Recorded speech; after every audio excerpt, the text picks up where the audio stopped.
One of the world's most tenacious defender ever and a great team leader, Thiago Silva did not have the greatest start to his illustrious career. The 40-year-old Brazilian's career, spanning over 23 years, has seen him play for some of the best clubs in the world, from Portugal to Italy to France, and then England. He has won trophies everywhere, including a whopping 7 League One titles at Paris Saint-Germain and the Champions League with Chelsea. But before all the accolades and trophies, disaster struck at the age of 22. Silva started his senior club career in 2002, playing as a defensive midfielder for RS Futebol in Brazil before transitioning to his now well-known center-back position during a 6-month spell for another Brazilian club, Juventude. His outstanding performances earned him a move to Porto in 2004, but he failed to break into the first team, leading him to join Dynamo Moscow a year later, aged 19.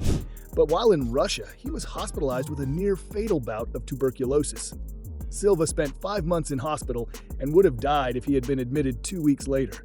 He was advised to have part of his lung removed, which would have surely ended his career, but his family objected to the surgery. The football icon once recalled, "Every now and then a doctor would come in and give me an injection 3 or 4 times a day, plus 10 to 15 pills. People don't see how strong I was. I fought tuberculosis and almost died. That made me very strong.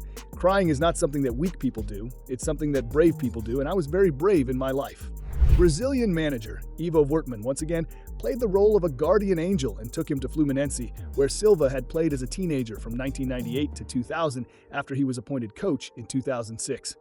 Once there, his career truly kicked off, being described as one of the best players of the 2006 season despite his side struggles. His form over the next 3 seasons, which included a Copa do Brasil triumph, saw him become recognized as the best defender in Brazil and receive call-ups to the national team. Silva received a second crack at a career in Europe following a transfer to Italian giants AC Milan in 2009, where he won the Scudetto in 2010-11. A record £38 million transfer to PSG in 2012 made him the most expensive defender at the time, before becoming the club's longest-serving captain and winning an astonishing 23 trophies. His final performance for the Parisians came in the 2020 Champions League final defeat to Bayern Munich, which would have completed his trophy cabinet. But that would not be the end for Silva, as he made one of his best career decisions at the end of that season to join Chelsea on a free transfer as a 36-year-old veteran. Against all the odds, he won the Champions League in his first campaign, featuring in 8 European matches, including the 1-0 win over Manchester City in the final.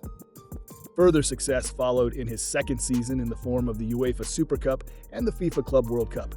And while Chelsea would struggle in the following seasons, Silva remained a consistent performer, being crowned the team's Player of the Year for 2022-23 and becoming the club's oldest ever goal scorer in November 2023. Silva returned to his boyhood club Fluminense last summer, marking his return 15 years after he first left. But few will know that the Brazil national team's legendary captain, capped 113 times, almost saw his career end before it even began.